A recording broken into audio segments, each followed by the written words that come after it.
Some women wear their power like diamonds around their necks. Brittany Tillman wore hers like invisible armor, waiting for the day she would need it most.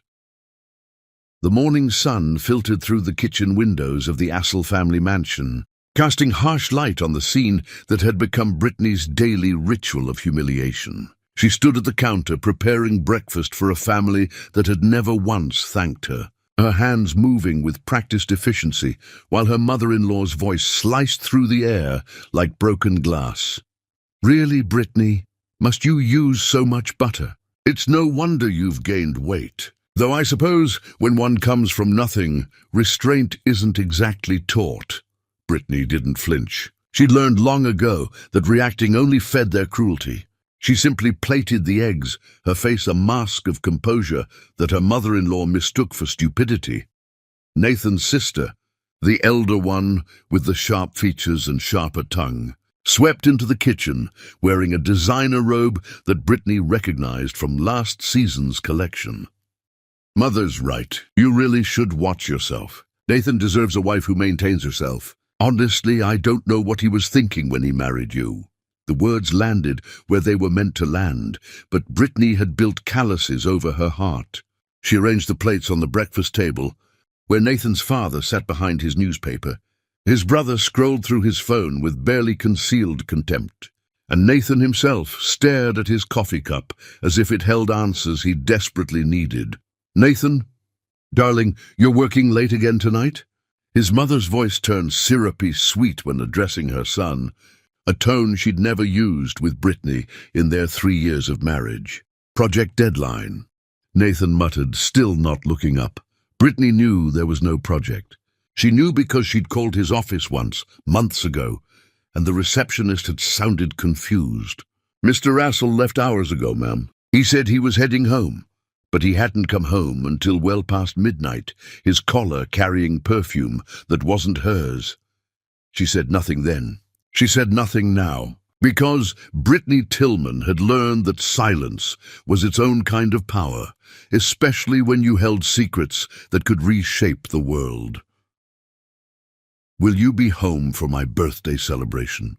Brittany asked quietly, her voice barely rising above the clatter of silverware. Nathan's brother snorted.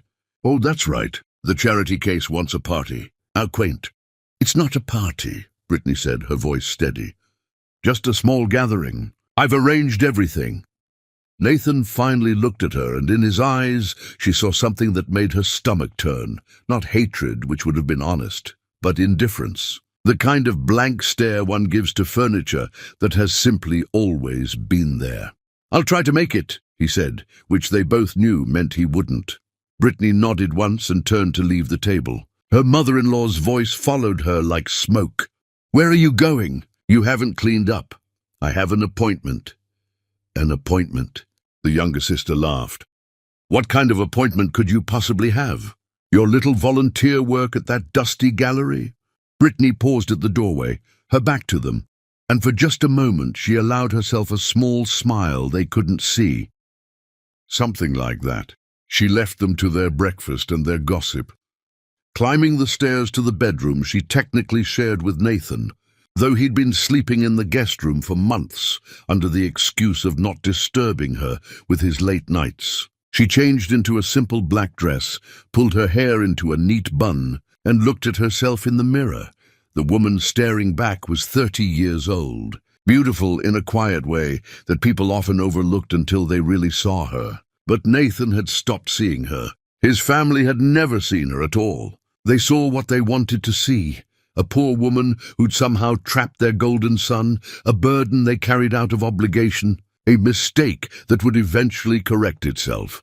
None of them knew that the mansion they lived in, the cars they drove, the exclusive club memberships they flaunted, all of it existed because Brittany had anonymously purchased the properties and businesses that kept the Assel family afloat. Nathan's father's company had been on the verge of collapse 5 years ago. Brittany had orchestrated its salvation through a web of investments so complex that no one could trace them back to her. Nathan's architecture firm had won its biggest contracts because Brittany had ensured they did. Even the brothers' startup, which he bragged about endlessly, survived only because Brittany had quietly funneled money through investors she controlled. She had done it all out of love, foolish, desperate love for a man who'd seemed kind when they met at that small art gallery where she volunteered under a different name. Nathan had been sweet then, struggling but hopeful, talking about designing buildings that would make people feel safe. She'd fallen for his gentleness, his apparent humility. She'd hidden her identity, desperate to be loved for herself rather than her inheritance. What a stupid, naive dream that had been. Brittany picked up her phone and made a call. Her assistant answered on the first ring. "Good morning, Mrs. Tillman." "Good morning, Patricia. Is everything prepared for tonight?" "Every detail, exactly as you specified. The hall is reserved, the orchestra confirmed, the flowers are being arranged as we speak. The guest list is interesting. You've invited quite a mix." "I want everyone to see," Brittany said softly. "His family, my associates, the board members. I want witnesses." "Witnesses to what, if I may ask?" Brittany's reflection in the mirror smiled, but it was a sad, resigned expression. "To the truth. I'm telling Nathan everything tonight. Who I really am, what I've done for his family. I'm hoping that when he sees how much I love him, how far I've gone to protect him, he'll remember why he married me." There was a long pause on the other end of the line. "And if he doesn't? Then at least I'll know I tried." Patricia's voice was gentle. "Mrs. Tillman, forgive me for speaking plainly, but your father and I have both noticed the change in you over the last year. You barely come to the office anymore. You've lost weight. You flinch when you think no one's watching. This man and his family, they're destroying you." "They're just hurt people," Brittany said, though the words felt hollow. Hurt people hurt people. Maybe when they know the truth, they'll heal. Maybe we'll all heal." She ended the call before Patricia could respond, before the truth in those words could settle too deeply. She had spent 3 years making excuses for Nathan's coldness, for his family's cruelty. 3 years believing that love could bridge any gap, solve any problem, heal any wound. Tonight, she would find out if she'd been right. Brittany descended the stairs and headed toward the front door. Nathan's mother's voice drifted from the sitting room. "I still can't believe he married her. She brings nothing to this family. Absolutely nothing." Brittany closed the door quietly behind her and walked to her car, a modest sedan she'd bought to maintain her cover, though she owned vehicles they would never believe existed. She drove through the city, past buildings she owned, businesses she controlled, lives she'd changed through anonymous philanthropy and strategic investments. This city was hers in ways they would never understand. At a red light, she caught sight of herself in the rearview mirror. Her eyes looked tired. When had she become so tired? Her phone buzzed with a message from her father. "My dear girl, come see me before tonight. I need to tell you something important." Brittany's chest tightened. Her father had been unwell, though he refused to admit it. The empire he'd built from nothing, the billions he'd accumulated through brilliant strategy and relentless work, all of it would someday be hers alone. But she would trade every dollar to have him healthy again. She turned the car toward his estate outside the city, the sprawling property where she'd grown up, surrounded by luxury, but also by love. Her father had never been the cold, distant tycoon of stereotype. He'd been warm, present, teaching her not just about money and power, but about responsibility and compassion. "Never use your wealth as a weapon," he'd told her when she was young. "Use it as a tool to build, to heal, to lift others up. Money without purpose is just paper." She'd tried to live by that philosophy. She'd hidden herself, given freely, loved without condition. And what had it gotten her? A husband who couldn't look at her. A family who treated her like garbage. A heart that felt like it was slowly turning to stone. The security gates opened as she approached her father's estate. The house rose before her, graceful and solid, a monument to perseverance and dignity. She parked and walked through the gardens, where she'd played as a child, where her mother had planted roses before cancer took her too soon. Her father waited on the terrace, wrapped in a blanket despite the warm weather. His once strong frame diminished, but his eyes still sharp and knowing. "My beautiful girl," he said as she approached. "Come sit with me." She settled into the chair beside him, taking his hand. "You're going through with it tonight," he said. "It wasn't a question. I have to know, Papa. I have to know if he can love me when he knows the truth." Her father was quiet for a long moment. "And if he can't, then I'll know that too." He squeezed her hand. "Brittany, I've watched you disappear into this marriage. The vibrant, fierce daughter I raised has been replaced by a ghost who apologizes for breathing. This man has stolen your light, and you've let him because you believe love requires sacrifice. But real love, true love, doesn't diminish you. It amplifies you." Tears burned behind Brittany's eyes, but she refused to let them fall. "Tonight," her father continued, "you're going to stand in that hall and reveal yourself. You're going to offer him everything. And I pray for both our sakes that he proves worthy. But if he doesn't, if he and his family show you once again who they really are, promise me you won't stay. Promise me you'll remember who you are." "I promise," Brittany whispered. They sat together in silence, watching the sun climb higher in the sky, marking the hours until her birthday celebration. Until the moment of truth. Until everything changed. As Brittany drove back toward the city hours later, her heart hammered with hope and terror in equal measure. Tonight, Nathan would finally see her. Tonight, his family would understand that they'd been living in a house built by the woman they despised. Tonight, everything would be different. She had no idea how right she was. She stepped out of her car at the celebration hall just as the sun began to set, painting the sky in shades of gold and crimson. The white silk gown she'd chosen shimmered in the dying light, and for a moment she felt like the woman she'd always been meant to be. Powerful, beautiful, complete. She took a breath, steadied herself, and walked toward the doors where her whole life was about to change. But as her hand reached for the handle, she had no way of knowing that on the other side, her husband stood with his arm around another woman's swollen belly, or that the words she was about to hear would shatter her so completely that she'd have to rebuild herself from the ground up, or that the future she'd so carefully planned was already dead. Hope is cruelest when it walks you right up to the edge of joy, then shoves you into darkness. Chapter 2. The Birthday Massacre. Hope is cruelest when it walks you right up to the edge of joy, then shoves you into darkness. The celebration hall glowed like something out of a dream. Brittany had spent weeks planning every detail. White roses in crystal vases, candles flickering in gold holders, an orchestra positioned in the corner, ready to play the music she'd chosen so carefully. The tables were set with china she'd selected herself, each place card written in her own hand. She'd even arranged for Nathan's favorite dessert, the chocolate cake his mother used to make before she decided her son was too good for homemade anything. Brittany stood in the entrance for a moment, her heart full of nervous hope. Tonight was supposed to be her rebirth, the night she finally stopped hiding, stopped pretending to be less than she was. She imagined Nathan's face when she told him.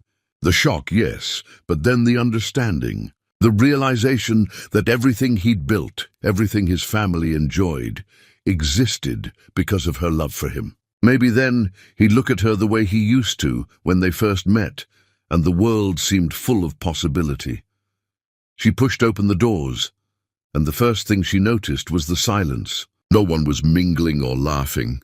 Instead, small clusters of people stood frozen, their faces carrying expressions she couldn't quite read. Confusion, pity, something else entirely. Nathan's mother stood at the center of the room, her posture rigid with barely contained glee. His father had the decency to look uncomfortable, his eyes fixed on the floor. The siblings clustered together like vultures waiting for a carcass, their smiles sharp and hungry, but Nathan was nowhere to be seen. "There she is," Nathan's mother announced, her voice ringing through the hall like a church bell tolling disaster. "The birthday girl herself. How lovely you look, dear. All dressed up with nowhere to go." Brittany's stomach clenched. Something was wrong. Everything was wrong. "Where's Nathan?" she asked. her voice steadier than she felt. "Oh, he's here," the younger sister said, barely suppressing a giggle. "He'll be right out. He's just getting ready for his own big announcement."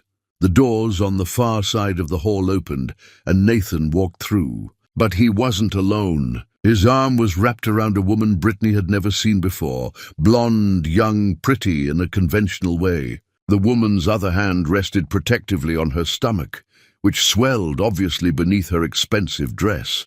The world tilted sideways. Brittany felt her breath catch in her throat, felt the floor beneath her feet become uncertain. She waited for Nathan to explain, to tell her this was some terrible misunderstanding, that the woman was a client or a friend or anything other than what she obviously was.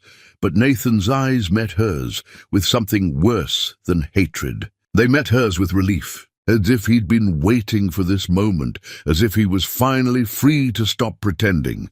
"Brittany," he said, his voice carrying across the silent hall, "I'm glad you're here.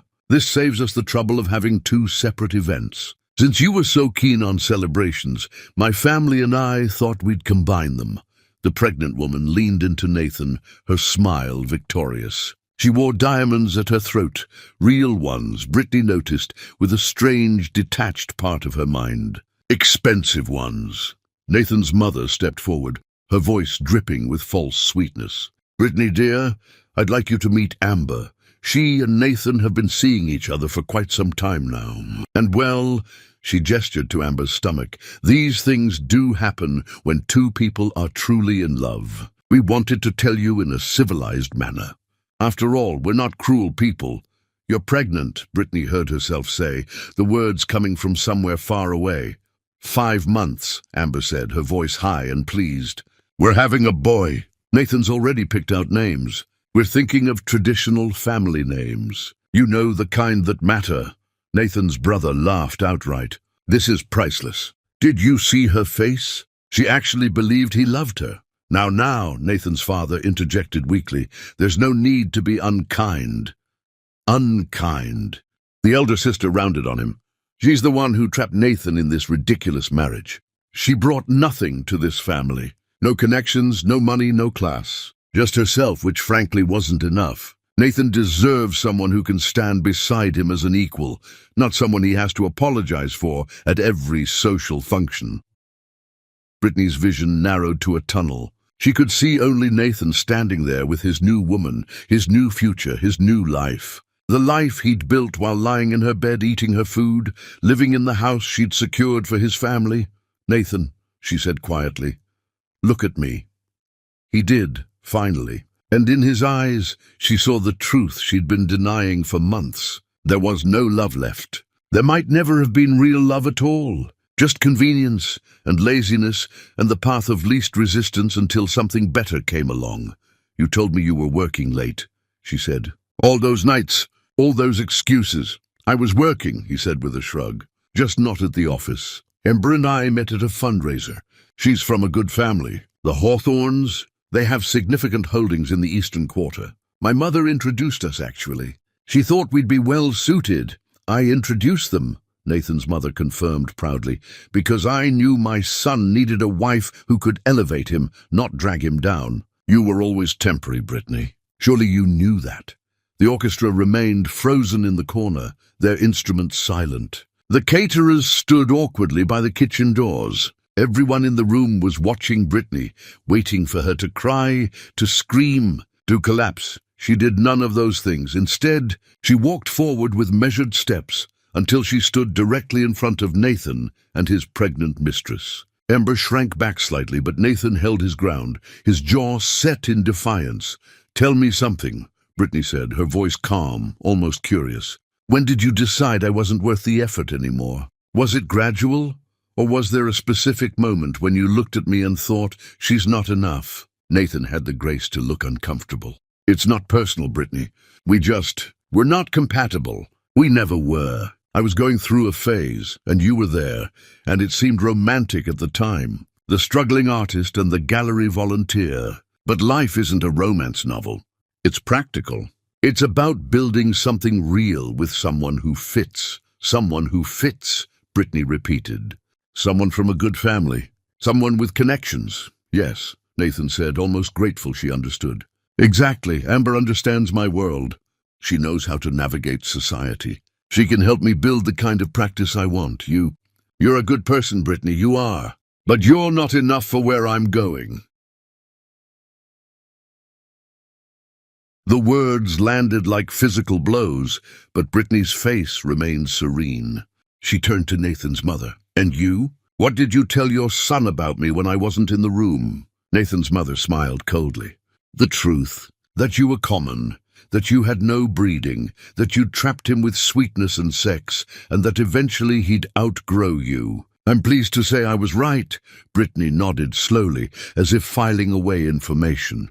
She looked at each of them in turn, the siblings who'd mocked her, the father who'd allowed it, the mother who'd orchestrated it, the husband who'd betrayed her, and the pregnant woman who'd accepted another woman's ring. Then she did something none of them expected. She laughed, not hysterically, but with genuine amusement, as if she'd finally heard the punchline to a joke she'd been waiting for. Thank you, she said. Truly. Thank you for finally being honest. She walked to the main table, where her birthday cake sat untouched, its candles unlit. Beside it was her purse, placed there hours ago, when she'd arrived early to make final preparations. She opened it and removed her wedding ring, the modest gold band Nathan had given her when they'd married in a courthouse ceremony because he'd said big weddings were wasteful. She held the ring up to the light, watching it catch the chandelier's glow, then placed it carefully on the white tablecloth next to the cake. You know what's interesting about jewelry? She said conversationally. It only has value because we decide it does. This ring, she touched it lightly, I thought it meant forever. I thought it meant love. But it's just metal, isn't it? Just a circle of gold that means absolutely nothing when the person who gave it to you looks at you like you're garbage. Brittany, Nathan started, but she held up a hand. No, you don't get to speak now. You've said enough. You've said everything, actually. You and your family have spent 3 years telling me exactly what you think of me. I just wasn't listening. But tonight, on my birthday, you gave me a gift. Clarity. And for that, I'm grateful. She turned to face them all, her posture straight, her head high. You're all so proud of your family name, your connections, your society memberships. You think that's what makes you valuable. You think that's power. Her voice dropped to barely above a whisper, but in the silent hall, everyone heard every word. You have no idea what real power is. But you're going to learn, Nathan's brother snorted. Oh, please. What are you going to do? Call a lawyer? Take half of nothing? Nathan doesn't even own? Shut up, Richard, Nathan snapped, suddenly looking uneasy. Just shut up. But Brittany was already walking toward the door. She paused when she reached it, looking back one final time at the tableau they made, the golden family, the pregnant mistress, the celebration hall that was supposed to be hers. You just divorced your future, she said softly. Nathan's mother laughed. What future? You have nothing. You are nothing. You were a pretty face that my son grew bored of. Now run along before this becomes even more embarrassing. Brittany smiled then, and it was the saddest, most knowing smile any of them had ever seen. Goodbye, Nathan. Goodbye to all of you. I hope you enjoy the rest of your lives. What's left of them anyway? She walked out into the night, leaving behind the celebration that had taken weeks to plan, the truth she'd meant to reveal, the hope she'd carried like a candle flame. Behind her, the Assel family erupted into laughter and congratulations, already planning Nathan and Amber's future, already forgetting the woman they'd just destroyed. None of them noticed the man in the dark suit sitting in the corner, his phone held up, recording every word. None of them saw the way the orchestra members exchanged glances, or how the caterers whispered among themselves. None of them realized that Brittany hadn't planned this celebration alone, and that every person in that room would remember this night for reasons they couldn't yet imagine. As Brittany's car disappeared into the darkness, Nathan's phone buzzed. He ignored it at first, too caught up in Amber's excited chatter about wedding dates and nursery colors. But it buzzed again, and again. Finally, he checked it. The message was from his company's building manager. Emergency meeting requested first thing in the morning. Building ownership has changed hands. All leases under review. Nathan frowned, showing it to his father. That's strange. Who would buy our building? His father's face went pale as he read his own message. All outstanding loans called in for immediate payment. No extensions available. Across the city, in her penthouse that none of them knew existed, Brittany sat in darkness, still wearing her white gown, and made a single phone call. "Patricia," she said quietly, "it's time. Execute everything we discussed. Every contract, every loan, every business arrangement, every property lease. All of it. Tonight. Mrs. Tillman, are you certain? I know what it will do. Do it anyway." She ended the call and walked to her window, looking out over the city lights. Somewhere down there, Nathan was celebrating his freedom, his new beginning, his escape from the woman who'd never been enough. He had no idea that his entire world was about to collapse. And Brittany, standing alone in the dark, felt nothing at all. Chapter 3. The silent storm. Revenge is not loud. It is the quiet sound of empires crumbling while you sip your morning tea. Brittany didn't sleep. She sat in her penthouse, watching the sun rise over a city that had no idea what was coming. The white gown lay crumpled on her bedroom floor, where she'd stepped out of it hours ago. She made herself tea and settled into the chair by the window where she'd spent so many mornings planning her future with Nathan. What a foolish waste of time that had been. Patricia and her team had worked through the night, sending notifications, cancelling agreements, calling in debts. The machinery of destruction moved slowly at first, like the first crack in a dam, but once it started, nothing could stop it. By the time Nathan woke in his childhood bedroom, he'd stayed at his parents' house last night, celebrating with Amber until late. The first cracks were already showing. His phone screen was filled with notifications. Missed calls from his office manager, his business partner, 3 different contractors. Text messages with increasingly urgent tones. "Call me immediately. We have a problem. What the hell is happening?" Nathan scrolled through them, his hangover making his head pound. Amber was still asleep beside him, her hand resting on her stomach. Last night had been perfect. His family had finally acknowledged what he'd known for months, that marrying Brittany had been a mistake, and finding Amber had been destiny correcting itself. He dialed his office manager first. The man answered on the first ring, his voice strained. "Nathan, thank God. Have you seen the notice from the building management?" "I saw something last night." "What's going on?" "Our lease has been terminated.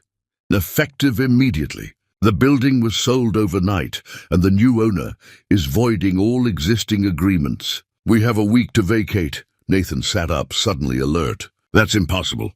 Who bought the building?" "I can't find out. It's buried under so many corporate entities that my lawyer can't trace it. But whoever it is has serious power." Nathan's stomach turned. "What about our current projects?"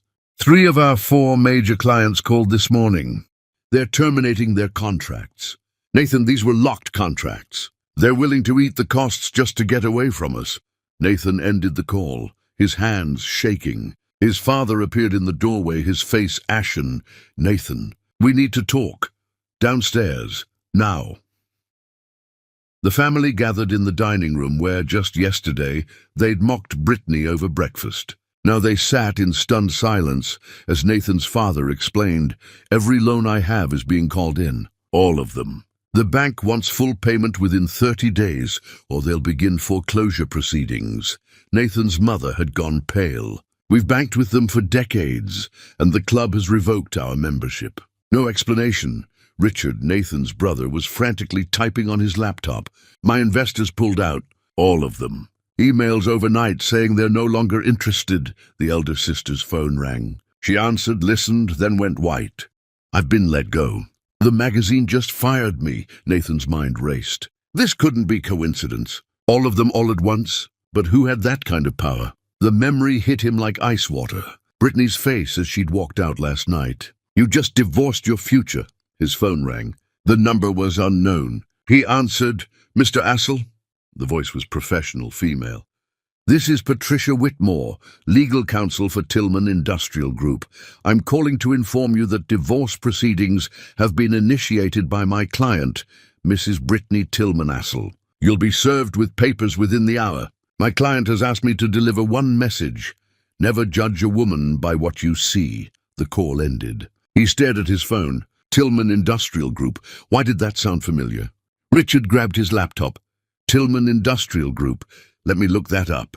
The room fell silent as he typed, his expression shifting from confusion to horror. "Oh my God," he whispered.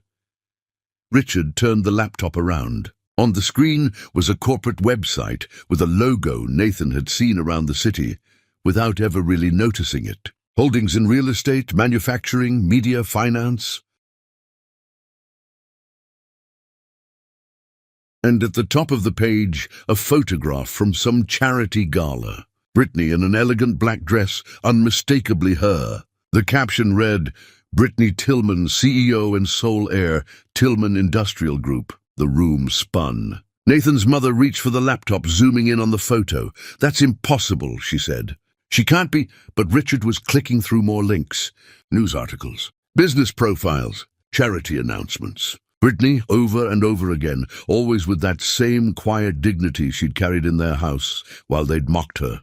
"She's worth billions," Richard said, his voice hollow. "She owns half the commercial real estate in the city. She's the primary investor in hundreds of companies." "How did we not know this?" Nathan's father had gone grey. "The building where your office is, Nathan. That's a Tillman property. The bank that holds our loans," Richard added. "Majority owned by Tillman Industrial. The magazine that just fired me," Nathan's sister said faintly. "Part of a media group that Tillman purchased." They all turned to stare at Nathan, the weight of understanding crushing down. "She was supporting us," his mother said, her voice barely audible. "All this time. Everything we have, she was the one holding it up." Nathan felt like he was falling. Every cruel word he'd ever said to Brittany came back to him. Every time he'd dismissed her, ignored her, made her feel small. And the whole time, she'd been the reason they had anything at all. "Call her," his father ordered. "Call her right now and fix this. Apologize, beg, whatever it takes." Nathan dialed Brittany's number with shaking fingers. It rang once, then went to an automated message. "This number is no longer in service," he tried again. "Same result. She's blocked me," he said. "She actually blocked me." One by one, they all tried. "All blocked." Richard pulled up the corporate website again, finding a contact form. He typed frantically, explaining there had been a misunderstanding, that they needed to speak with Mrs. Tillman urgently. The response came back within minutes. "Mrs. Tillman does not handle personal communications through corporate channels. For legal matters regarding her divorce, please contact her attorney, Patricia Whitmore." Nathan's brother looked up. "There are articles from overnight. Business journals covering the same story. The mystery billionaire, who's been anonymous for years, has just gone public. They're calling you a brief marriage. You're a footnote in her story." Amber appeared in the doorway, wrapped in one of Nathan's mother's robes. "She clearly heard everything. So the wife you divorced for me is actually a billionaire," she said, her voice sharp. "The woman you called common and boring is one of the most powerful people in the city?" "Amber, this doesn't change anything," Nathan started, but she was already backing away. "Doesn't change anything? I burned bridges because you told me you were going places. But you're nobody. You're the idiot who divorced a billionaire." She left the room, and moments later they heard the front door slam. Nathan's mother looked at him with something approaching hatred. "You stupid, stupid boy. You've destroyed us all." The doorbell rang. Nathan's father went to answer it, returning with a courier who handed Nathan a thick envelope. The divorce papers. Inside was a single sheet of paper clipped to the documents. Brittany's handwriting, firmer than he remembered. "Nathan," it read. "You wanted someone who fit your world. You found her. I hope she was worth it. By the time you read this, every support system I put in place for you and your family will be dismantled. Not out of cruelty, but because I'm done being invisible. I spent 3 years making myself smaller so you could feel bigger. I'm finished. You will never hear from me again. Sign the papers, move on. Build whatever life you can with what's left." Just know that every time you look at what you've lost, remember, you did this. You chose this. Goodbye. No signature, no love. Nothing but truth. Nathan sank into a chair, the papers falling from his hands. Around him, his family descended into chaos. His mother crying. His father on the phone, trying to negotiate with banks. His siblings scrambling to salvage what they could. And somewhere across the city, in a penthouse he'd never seen, Brittany Tillman sat by her window, sipping tea, watching the sun rise on the first day of her real life. Her phone buzzed. Her father. "Did you do it?" "Yes," she said softly. "It's done." "And how do you feel?" Brittany considered the question. "Free," she said finally. "For the first time in 3 years I feel free." "Good. Then come home, my dear. Come home and rest. Tomorrow we begin building your empire properly. No more hiding. No more pretending. Just you, exactly as you are." Brittany ended the call and allowed herself one moment of weakness, a single tear that tracked down her cheek before she wiped it away. She'd cried for Nathan before. She wouldn't cry for him again. She was Brittany Tillman, and the city was about to learn exactly what that meant. Chapter 4. The unveiling identity is power, and when power is revealed, the world rearranges itself in seconds. The headline appeared first on the city's most prestigious financial newspaper, delivered to doorsteps at dawn. The invisible empire, Brittany Tillman, steps into the light. The article was thorough, devastating, and brilliantly timed. It detailed everything: her inheritance from a father who'd built an empire from nothing, her decision to live anonymously, her quiet philanthropy that had touched thousands of lives, her strategic investments that had shaped the city's economy for the past decade. The journalist had clearly been given unprecedented access, with quotes from board members, business partners, and community leaders all singing her praises. And then, almost as an afterthought in the final paragraph, Mrs. Tillman was briefly married to Nathan Assel, a junior architect. The marriage recently ended. Sources close to Tillman suggest she's ready to move forward with her life and her work. Brief, junior, move forward. 3 phrases that reduced Nathan's entire existence to irrelevance. By the time the sun was fully up, the article had been picked up by every major outlet. Television news programs led with it. Radio hosts discussed it. Social media exploded with reactions, ranging from admiration to disbelief to schadenfreude at the Assel family's downfall, which was becoming public knowledge as quickly as Brittany's identity. Nathan woke to find his phone dead from the constant notifications overnight. When he plugged it in and turned it on, the flood began again. Messages from old friends asking if it was true. Calls from reporters requesting comment. Emails from former colleagues distancing themselves, and photos. So many photos of Brittany that he'd never seen before. Her at galas in stunning gowns, shaking hands with governors and mayors. Her cutting ribbons at hospital openings she'd funded. Her sitting on panels about women in business, her voice apparently sought after for her insight and vision. In every photo she looked poised, powerful, beautiful, in a way he'd never noticed when she was making his breakfast.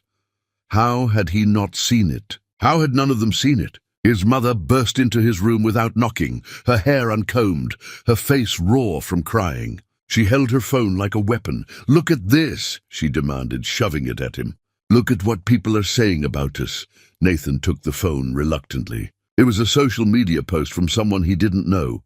Just found out the Assel family spent years treating Brittany Tillman like trash. Rich people mocking a billionaire because they were too dumb to recognize power. "I'm dead." The comments beneath were brutal. "Imagine being so arrogant you insult the woman who literally owns your house." Nathan Assel really thought he was trading up by cheating on Brittany Tillman. With who? Nobody even knows the mistress's name. That family got exactly what they deserved, and worse. My mom works at the gallery where Brittany volunteered. She said Brittany used to come in with bruises sometimes. Not physical ones, but you could tell, like she'd been crying. And she'd just smile and help kids with their art projects. The richest woman in the city, volunteering at a free community gallery, getting treated like dirt at home. I hope she takes everything. Nathan felt sick. He handed the phone back to his mother. "We need to do damage control," she said, her voice desperate. "We need to put out a statement. Explain that we didn't know. That if we'd known, we would have what?"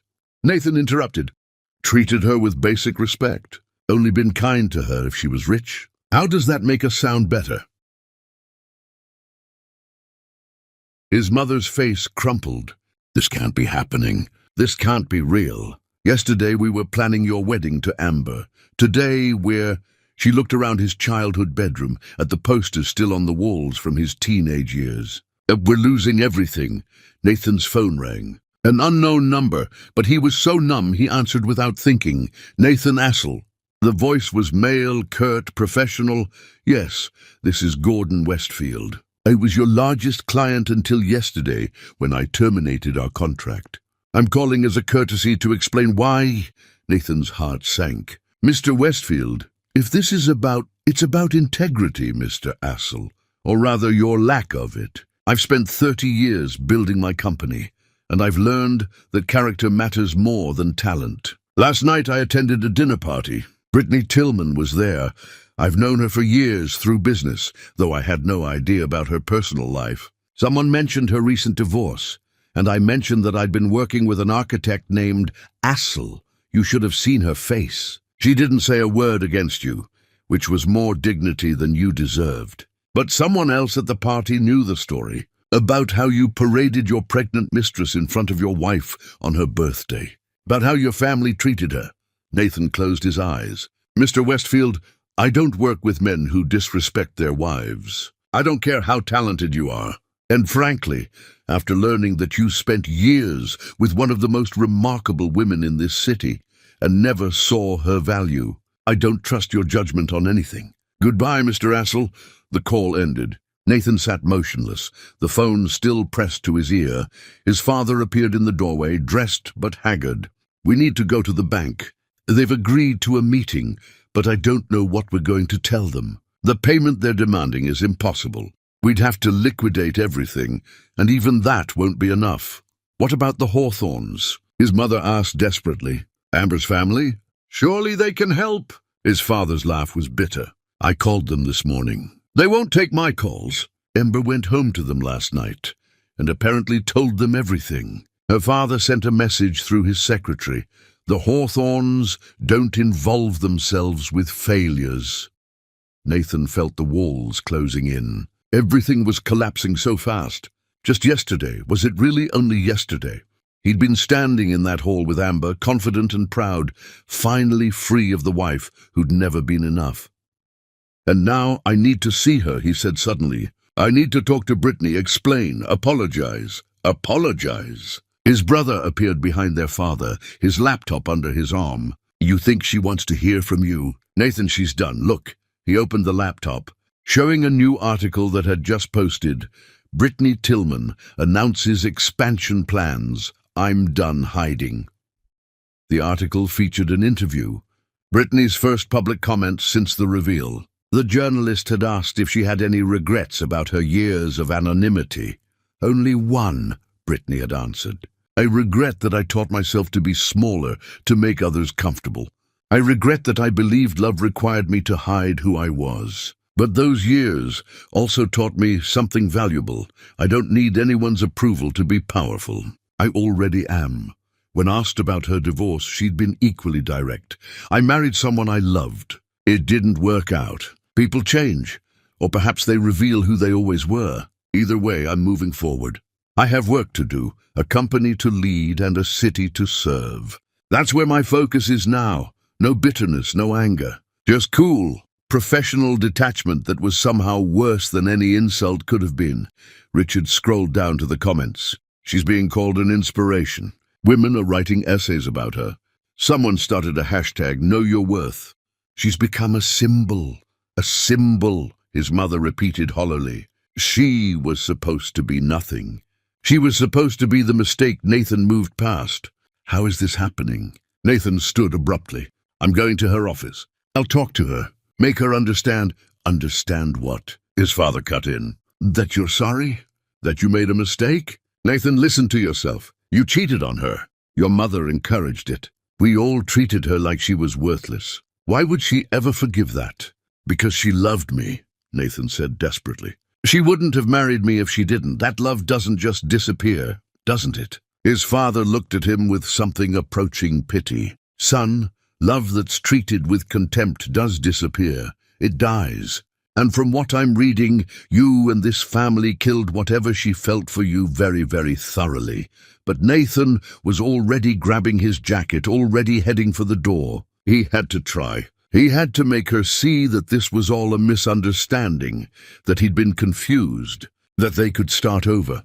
The Tillman Industrial Group headquarters was downtown, a sleek glass building Nathan had walked past 100 times without ever really noticing. Now standing in front of it, he felt small. The lobby was marble and chrome, with a security desk that looked more like a military checkpoint. "Can I help you?" The guard's tone was polite but firm. "I need to see Brittany Tillman. My name is Nathan Assel. I was her husband." The guard's expression didn't change, but something flickered in his eyes. Recognition? Judgment. "Do you have an appointment?" "No, but if you just tell her I'm here, Mrs. Tillman doesn't see anyone without an appointment. If you'd like to request one, you can submit a form through our website. Response time is typically 4 to 6 weeks. 4 to 6 weeks. Look, this is urgent. Just call up to her office, please." The guard picked up his phone, spoke quietly, listened, then hung up. "I'm sorry, sir. Mrs. Tillman's office has instructed me to inform you that all communication should go through her attorney. There will be no personal meetings. No personal. We were married. I have a right to speak with her." "Actually, sir, you don't.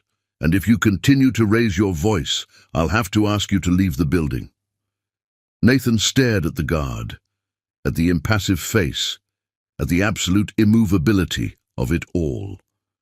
Behind the security desk, he could see the elevator bank, could imagine Brittany up there somewhere in her office, making decisions that affected thousands of lives. "Completely unreachable, please," he said, hating the desperation in his voice. "Just tell her I need 5 minutes. That's all." 5 minutes to explain. The guard's expression softened slightly. "Sir, I'm going to be straight with you because you look like you need someone to be. Mrs. Tillman left instructions about you specifically. She said if you came here I was to tell you exactly this. I gave you 3 years. You don't get 5 more minutes. Now I need you to leave."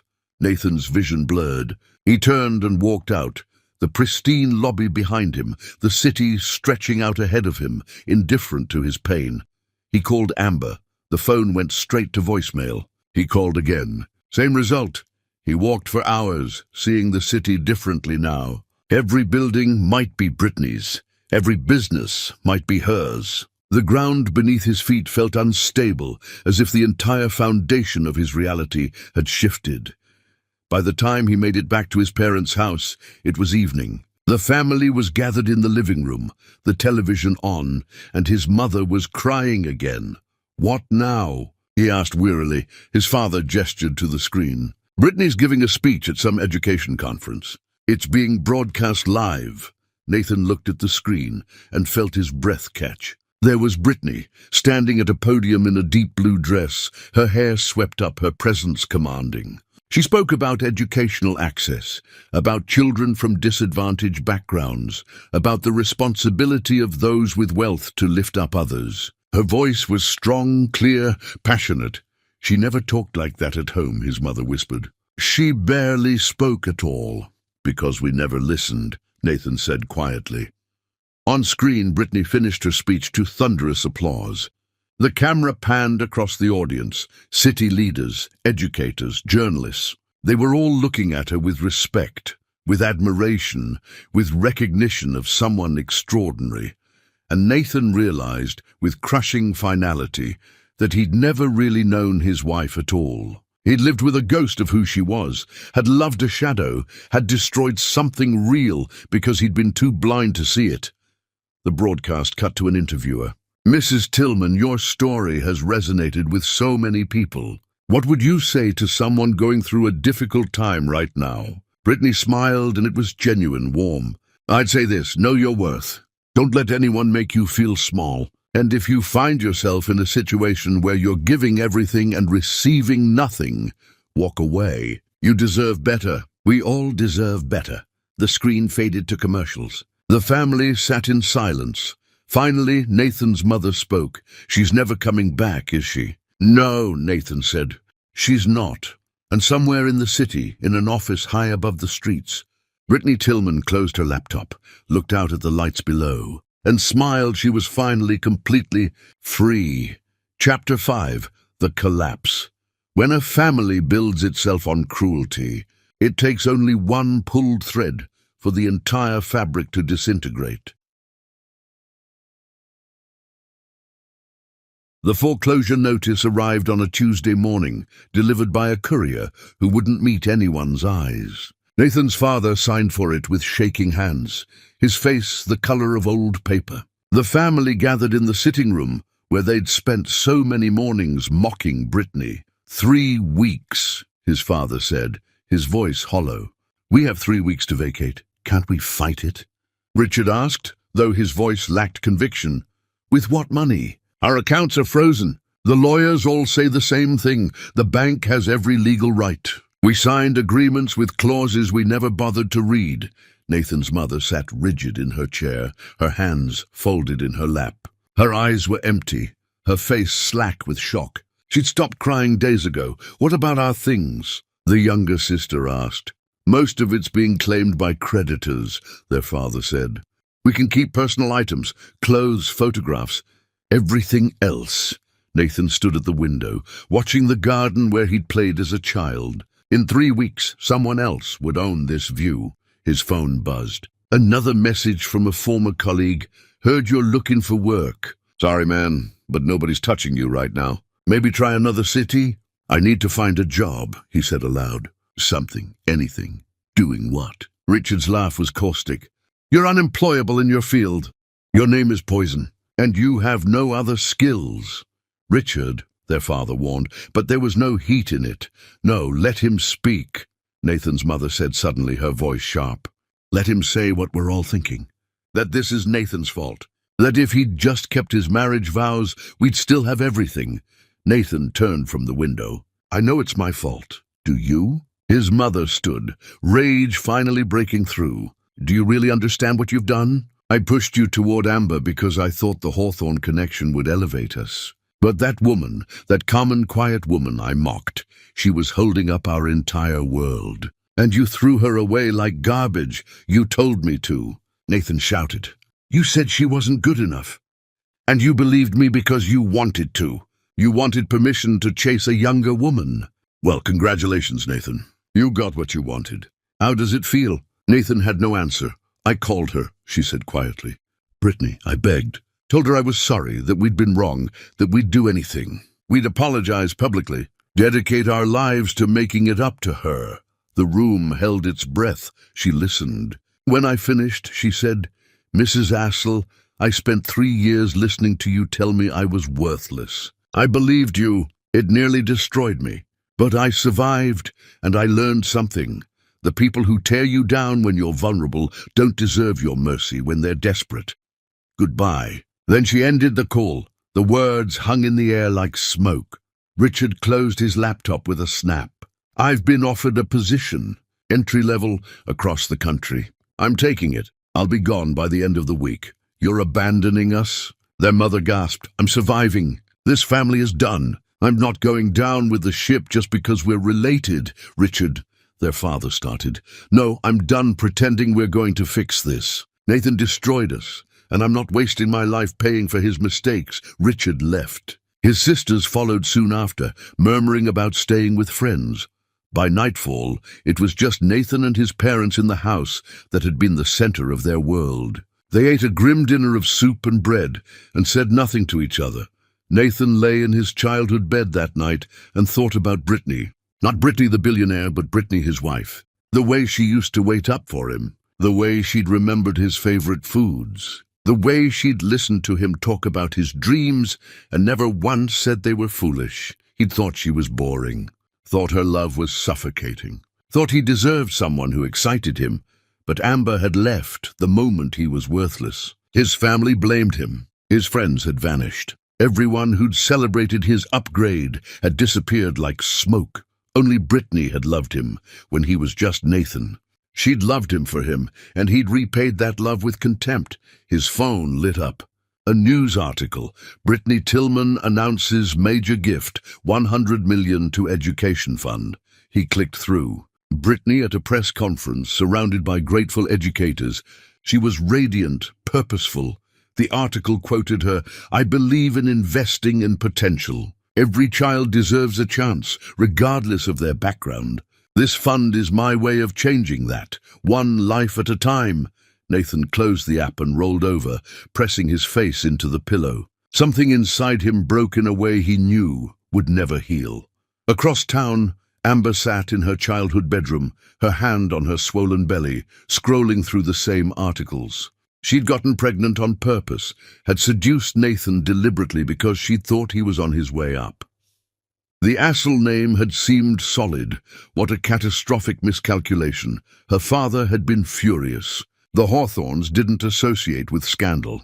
She'd been given an ultimatum: cut ties with Nathan completely or be cut off from the family. The choice had been depressingly easy. Now she was preparing to give birth to the child of a man who had nothing. Her parents were pressuring her to give the baby up. She pulled up Nathan's contact. The last message from him was from that morning. "Please call me. We need to talk about the baby." There was no us. There had never really been an us. She deleted his contact without responding. Meanwhile, Nathan's father sat in his study, surrounded by papers, bills, statements, legal documents. He'd spent 40 years building a reputation in this city. Now those same boards were politely asking for his resignation, all because his son had been too arrogant to see what was right in front of him. He poured himself a glass of whiskey he'd been saving for a special occasion, and sat in the dark, watching his world end one sip at a time. Upstairs, Nathan's mother packed her jewelry into a small box. The few pieces the creditors weren't claiming. She'd worn these to the city's finest events, had felt elegant and important. Now they were just metal and stones. She came across the necklace she'd worn to Nathan's birthday celebration when she'd been so proud of orchestrating Brittany's humiliation. The memory made her stomach turn. She thought about calling Brittany again, but what would she say that she hadn't already said? There was nothing. They were beyond redemption. They'd had everything, and they'd thrown it away to feel superior for a few hours. The house settled around them, creaking in the dark, already feeling abandoned. In 3 weeks, they'd leave this place forever, scattered to whatever small lives they could salvage. And somewhere in a downtown penthouse, Brittany Tillman slept soundly, her conscience clear, her future bright. Having cut away the dead weight that had been dragging her down, she dreamed not of revenge, but of gardens and blueprints and buildings that would stand for generations. She dreamed of a life lived in full color instead of muted tones, and in his childhood bed, Nathan lay awake, understanding too late that the best thing that had ever happened to him had walked out of his life, because he'd been too foolish to recognize love when it was standing right in front of him. Some lessons cost everything to learn. He was only just beginning to understand how expensive his education had been. Chapter 6. The Quiet Healing. Healing is not forgetting. It is learning to build a life where the pain no longer defines you. Brittany stood in the unfinished community center, sunlight streaming through windows that still needed glass, and felt something close to peace. The space smelled of sawdust and paint, alive with possibility. Around her, workers moved with purpose, hammering, measuring, building something that would matter. "Mind the cables," a voice called out. "We've got electrical running through here until the conduits are sealed." She turned and saw him for the first time. A man in work clothes, safety vest bright yellow, hard hat slightly crooked. He had kind eyes, crow's feet from smiling, hands that looked strong and capable. He was adjusting plans on a workbench, making notes with a pencil worn down to a stub. "You must be from the inspection office," he said, walking over and extending his hand. "Chris Richards. I'm managing this project. Sorry about the chaos. We're running behind schedule, but I promise we're meeting every code. The foundation issues set us back, but we reinforced properly. No cutting corners here. Brittany shook his hand, amused. Actually, I'm not from the inspection office. Oh. He looked embarrassed, taking off his hard hat and running a hand through his hair. Then you must be from the funding organization. I sent all the reports last week, but if there are questions, I'm the funding organization, Brittany said. Or rather, my company is. I wanted to see the progress in person. Chris's expression shifted from confusion to understanding to something like mortification. You're Brittany Tillman, the actual Brittany Tillman. I treated you like a building inspector, he laughed, shaking his head. That's embarrassing. Why? You were professional and thorough. That's exactly what I'd want. He studied her for a moment, and there was no judgment in his gaze, no calculation of worth or status, just honest curiosity. Most people in your position would have called ahead, would have had an entourage. You just showed up in jeans and work boots. I like to see things as they really are, not staged for my benefit. Fair enough, he gestured around the space. Well, this is it, unvarnished. We've got 3 more weeks of rough work, then interior finish. The plan is to create spaces for job training, childcare, after-school programs. This neighborhood hasn't had anything like it before. When we're done, it's going to change lives. The way he talked about it, not about the building, but about the people, reminded Brittany of her father. Purpose-driven, seeing beyond the immediate to the larger impact. Can you show me the design? She asked. They spent 2 hours walking through the space, Chris explaining his vision with genuine passion. He talked about traffic flow for families, about making sure the entrance wasn't intimidating, about building in flexible spaces that could adapt as community needs changed. He pointed out where they'd had to modify plans due to budget constraints, but never with complaint, just problem-solving. You really care about this, Brittany observed. Of course I do. Buildings aren't just structures. They're where life happens, where kids learn, where families gather, where communities form. Getting it right matters. As they stood looking at the would-be auditorium space, Chris asked casually, You're the one who's been in all the news lately, right? The billionaire who was hiding in plain sight. Brittany tensed. That's me. That must have been strange, having your private life become public like that.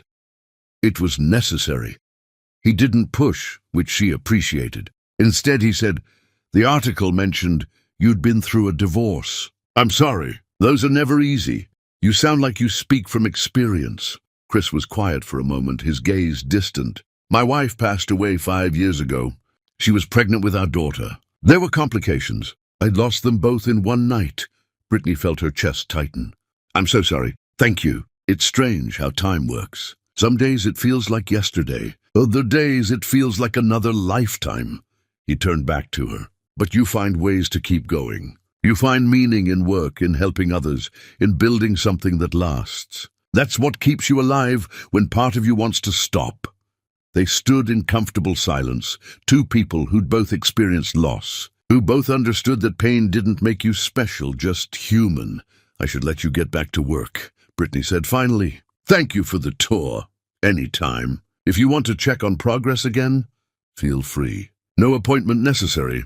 As Brittany drove back to her office, she found herself thinking about Chris Richards. Not romantically, that part of her felt dead still, but with a kind of recognition. Here was someone who understood that wealth and status were just surface things. What mattered was what you built, what you contributed, how you treated people when no one was watching. Over the following weeks, she found reasons to visit the community center regularly. She told herself it was about proper oversight, about ensuring her investment was sound. But truthfully, she just wanted to talk to Chris. Their conversations ranged from construction techniques to philosophy, from childhood memories to dreams for the future. He never asked about her money, never tried to impress her, never treated her differently than he would anyone else.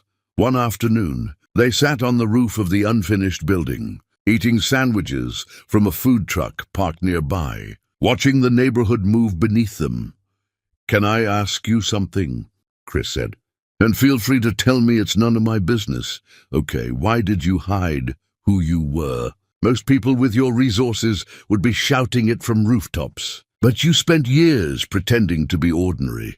Brittany was quiet, watching a group of children play in a nearby park. Because I wanted to be loved for myself, not for what I could provide. I wanted someone to see me, really see me, and choose me anyway. I thought if I hid the money, hid the power, I'd find something real. Did you? No. I found someone who only loved me as long as I was less than them. The moment there was even a possibility I might outshine them, they destroyed me for it. Or tried to anyway, Chris nodded slowly. I understand that impulse, wanting to be chosen for yourself. But here's the thing, you can't separate who you are from what you've accomplished. Your wealth, your success, your power, those aren't masks you wear. They're part of you. They're the result of your intelligence, your drive, your vision. Asking someone to ignore that is like asking them to ignore your kindness, or your laugh, or the way you actually care about whether a community center is built right. It's all you. Brittany looked at him, surprised. No one had ever put it that way before. So what you're saying is, I should have been honest from the start. I'm saying you should find someone who loves all of you, not just the parts that make them comfortable. Someone who thinks your power is beautiful, not threatening. Is that what you found? With your wife? Chris smiled sadly. Yeah. Sarah saw everything I was, including the broken parts, the doubts, the failures, and loved me anyway. She pushed me to be better, not smaller. That's what real love does.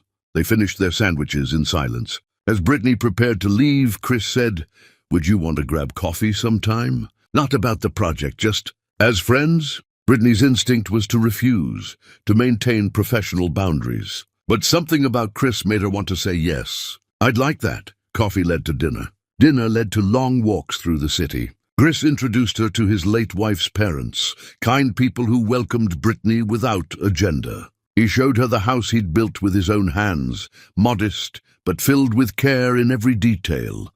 Slowly, carefully, Brittany felt something inside her begin to thaw. Not love yet, that seemed impossibly far away, but the possibility of trust. The idea that maybe eventually she could let someone see her again without fear of being hurt. Chris never pushed. He was patient, steady, present. When she told him about her marriage, about the cruelty and the betrayal, he listened without judgment. When she admitted she was afraid to try again, he nodded and said, "That's fair. Fear after pain is just wisdom. You take your time." Months passed. The community center was completed, opening to celebration and tears from families who'd waited years for such a resource. Brittany and Chris stood at the back during the ribbon cutting, watching children run through the doors with joy, and she felt something shift. "Thank you," she said quietly. "For what?" "For seeing me." "Actually seeing me," Chris smiled. "That's the easy part. You're pretty hard to miss." That evening, as they walked back to his truck, he said, "I need to tell you something, and I want you to know I'm not expecting anything from this. No pressure, no assumptions. But I need to be honest." Brittany's stomach tightened. "Okay, I'm falling in love with you. I've been falling for weeks now, and I didn't want to say anything because I know you're healing. But I also didn't want to hide it. That wouldn't be fair to either of us." He turned to face her. "I love that you show up to construction sites in work boots. I love that you know the names of every kid who uses that center. I love that you're brilliant and powerful, and you don't apologize for it. I love all of you, Brittany, and I want you to know that, even if you're not ready to hear it yet." Tears filled Brittany's eyes, the first ones she'd shed in months that weren't from pain. "I don't know if I can love you back. Not yet, I know. And that's okay. I'm not asking you to figure it out right now. I'm just telling you the truth, so when you're ready, if you're ready, you'll know exactly where I stand." She reached for his hand, and he took it, his grip warm and solid. "Thank you for waiting. I'll wait as long as you need." They stood there in the parking lot as the sun set, two people who'd both known loss. Both survived betrayal, in different ways, and both found themselves at the beginning of something that might become beautiful if they were brave enough to try. Brittany didn't know what the future held, but for the first time since her birthday celebration, she felt something other than emptiness. She felt hope, fragile, tentative, but real, and that, she thought, was enough for now. Chapter 7. The ruins. There is a special kind of poverty that comes not from having nothing, but from having lost everything you took for granted.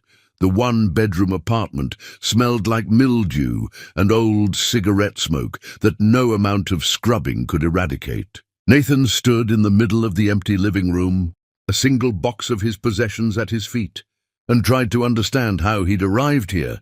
The eviction from his parents' house had happened exactly as scheduled. His father had looked 10 years older, his mother silent and hollow-eyed. They'd gone to stay with a distant cousin in another state, too ashamed to remain in the city. Nathan's siblings had disappeared entirely. Richard to his new job across the country. His sisters to friends, to anywhere that wasn't near the toxic wreckage of the Assel name. And Nathan had nowhere to go. No money for a deposit beyond this monthly rental in the worst part of the city. No job prospects that amounted to anything real. Just this box of clothes and a phone that rang less each day. And Gabriel, his son. The baby slept in the only other room, a tiny nursery Nathan had tried to make welcoming with second-hand furniture and cheap decorations. Gabriel had arrived 2 months ago, delivered by a mother who'd taken one look at Nathan's situation and fled. She'd left papers signed, relinquishing all parental rights. Nathan heard Gabriel whimper and went to him automatically, lifting the baby from the crib, warming a bottle with practiced efficiency. He'd learned quickly he'd had to. There was no one else. "Hey, buddy," he murmured, settling into the rocking chair. "You're okay." "Daddy's got you." Gabriel latched onto the bottle, his small hands gripping Nathan's shirt. He had Amber's blonde hair but Nathan's eyes, and every time Nathan looked at him, he felt a complicated mess of love and regret. "I'm going to do better for you," Nathan whispered. "I promise. We're going to be okay." But as he looked around the shabby apartment, at the water stain on the ceiling and the heater that barely worked, the promise felt hollow. His phone buzzed. A message from the temp agency. "No placements available today. Check back tomorrow." Nathan had been trying to find work for weeks. Construction, delivery driving, stocking shelves. But even those jobs disappeared once his name came up. The money from selling his car had run out. His small savings were depleted. His parents couldn't help. They had nothing themselves.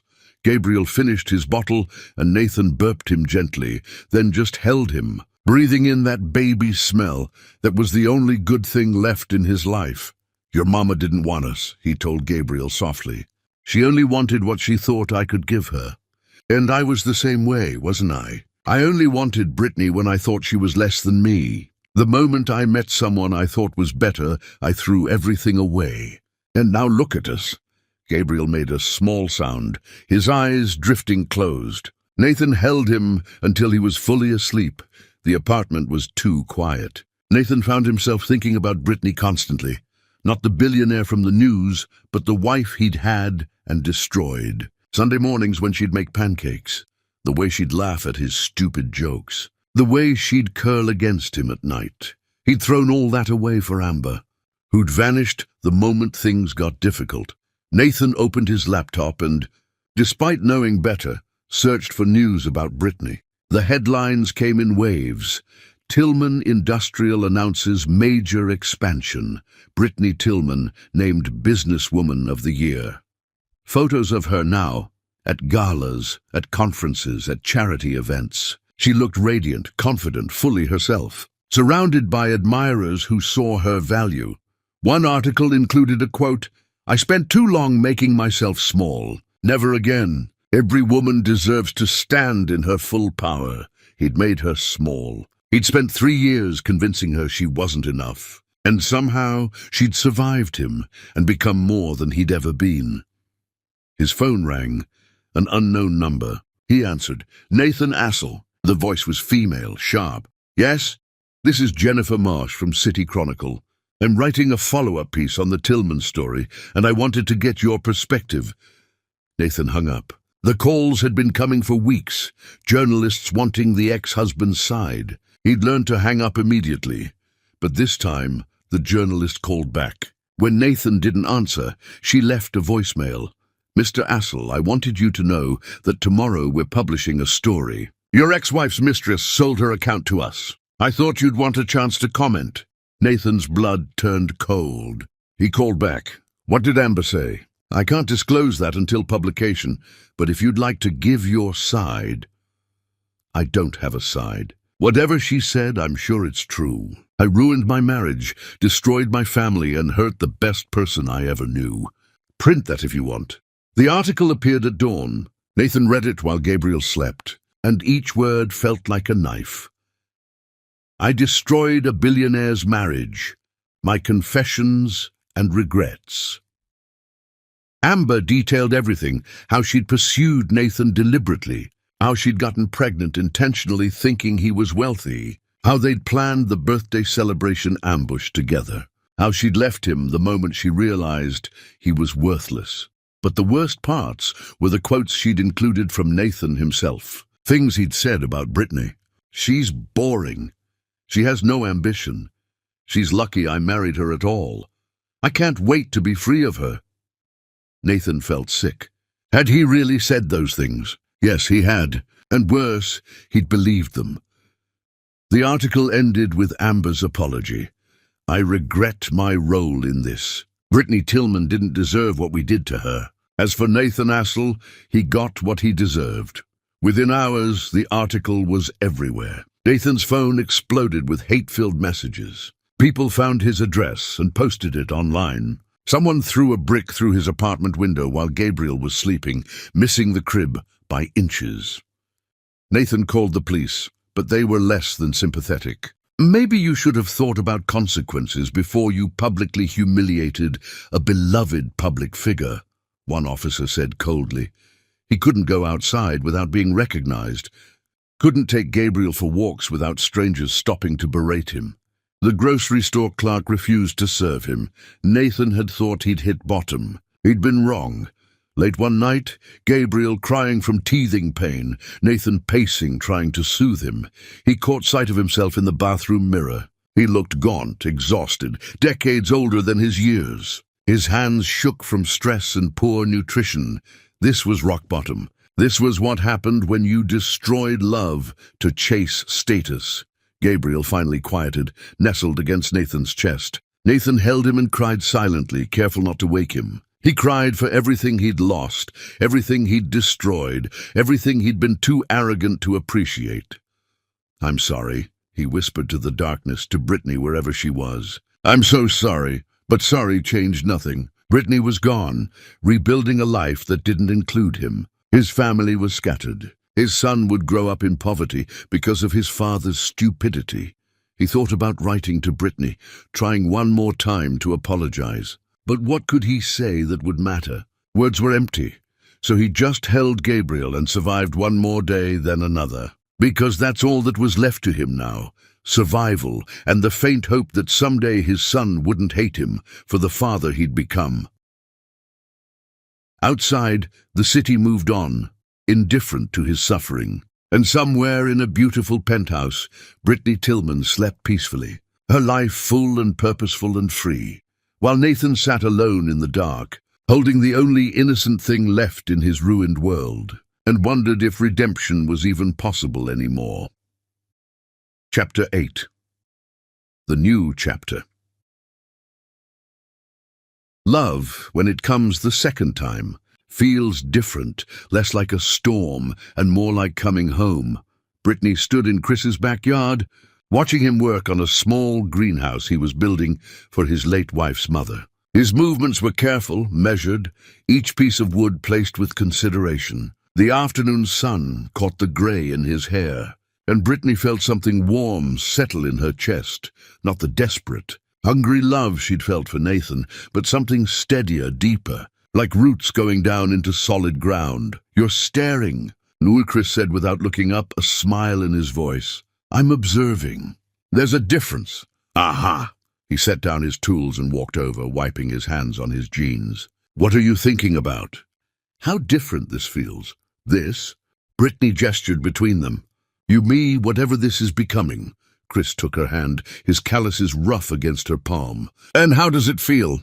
Better, she said quietly. Like I can breathe. They'd been seeing each other for months now, and it had been nothing like her marriage to Nathan. Chris never needed her to be less. He celebrated her successes, asked about her work with genuine interest, understood that her power wasn't a threat to his worth. When she'd worried aloud that she was too much, too successful, too wealthy, too complicated, he'd laughed and said, "Brittany, I'm a widower who builds community centers and cries during children's movies. I'm plenty complicated myself. We'll figure it out. There's something I need to tell you," Chris said now, his expression serious. "And I want you to hear it before we go any further." Brittany's stomach tightened. "Okay, I love you. I've loved you for a while now, and I'm done pretending I don't. I love your mind, your heart, your terrible habit of showing up at construction sites without proper safety gear. I love that you remember everyone's name and actually listen when people talk. I love that you're powerful and you own it. I love all of you, Brittany. Every single part." Tears pricked Brittany's eyes. "Chris, I'm not asking you to say it back. I know you're still healing, but I needed you to know where I stand, because I'm about to ask you something, and I want you to understand it's coming from a place of real love, not convenience or strategy or anything else." He took both her hands in his. "Marry me."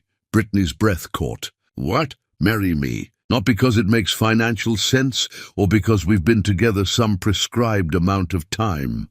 Marry me because I want to spend my life with you. I want to wake up every morning knowing you're there. I want to build things together, homes, projects, a life that matters. I want to be your partner in every sense of the word. Chris, Brittany's voice shook. "I don't know if I can do this again. What if I mess it up? What if you change your mind? What if—" "Brittany." His voice was gentle but firm. "I'm not Nathan. I'm not going to mock you, or diminish you, or treat you like you're anything less than extraordinary. You're not the problem here. You never were. He was too small to hold all of you, but I'm not. I see you, all of you, and I'm choosing you anyway, not despite your power, because of it." She looked at him, really looked at him, at the steadiness in his eyes, the patience in his posture, the genuine love radiating from every part of him. This was real. This was what love was supposed to feel like. "Yes," she whispered. "Yes, I'll marry you." Chris pulled a small box from his pocket. Inside was a simple gold band with a small diamond, nothing ostentatious. "This was my grandmother's. I know you could buy yourself something far more expensive, but I wanted you to have something that means something. She and my grandfather were married for 60 years. They loved each other until the very end. That's what I want with you." Brittany let him slide the ring onto her finger, and this time the weight of it felt right. Not like a chain, but like a promise she actually believed. They told Chris's family first, his late wife's parents, who embraced Brittany and told her they were grateful their son had found love again. Then Brittany's father, who cried openly and said, Finally, you're with someone who deserves you." The engagement announcement made headlines, but this time the coverage was warm, celebratory. Photos of Brittany and Chris together showed genuine happiness, and people responded to it. After everything she's been through, she found someone good. This is what love should look like. He looks at her like she hung the moon.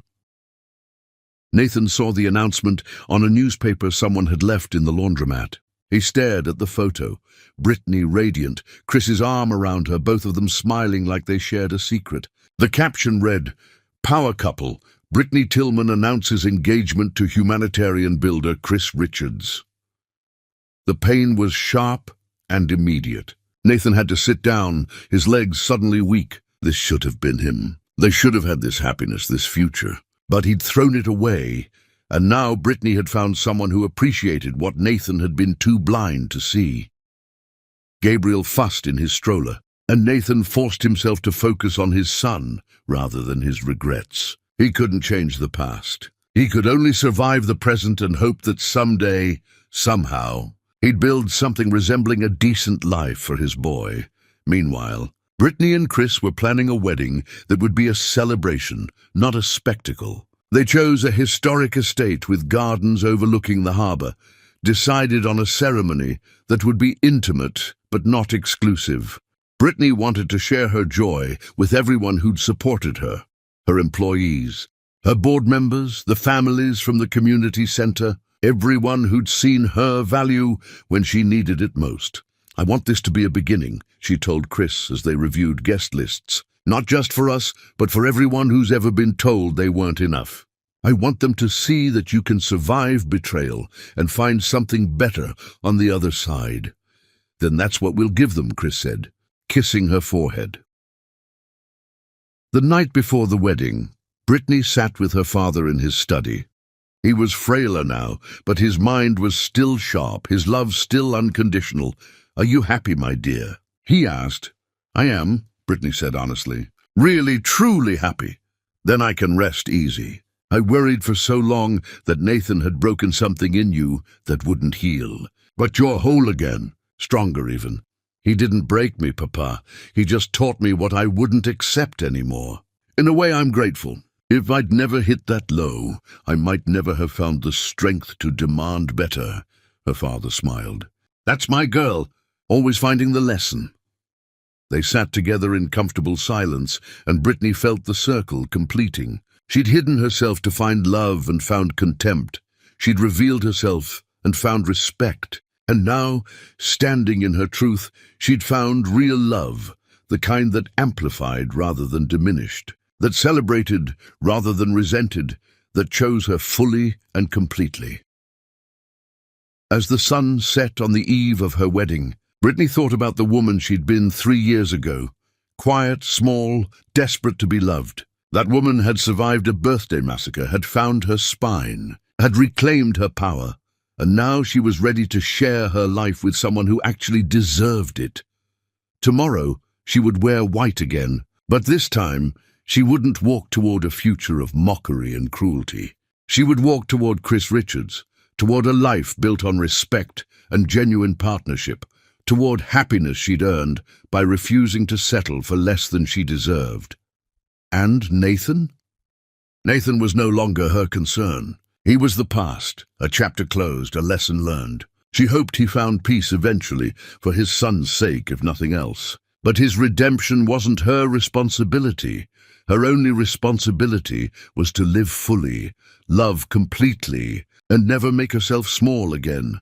She fell asleep that night dreaming of gardens and new beginnings, of Chris's steady hands and kind eyes, of a wedding that would be a true celebration rather than a beautiful lie.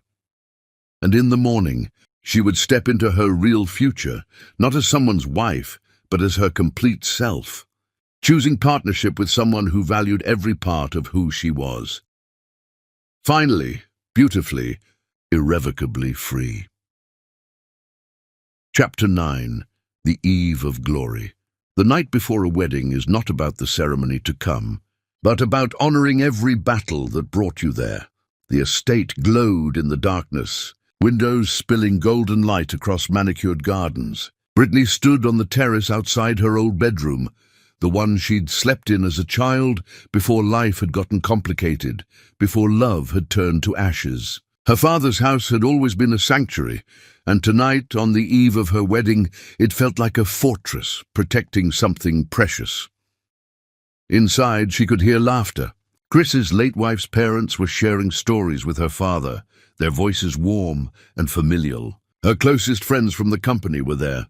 Patricia, her assistant, mixing drinks with practiced ease. This wasn't a bachelorette party in the traditional sense, no wild celebration or drunken excess. Just the people who mattered, gathered together, honoring the journey that had brought her here.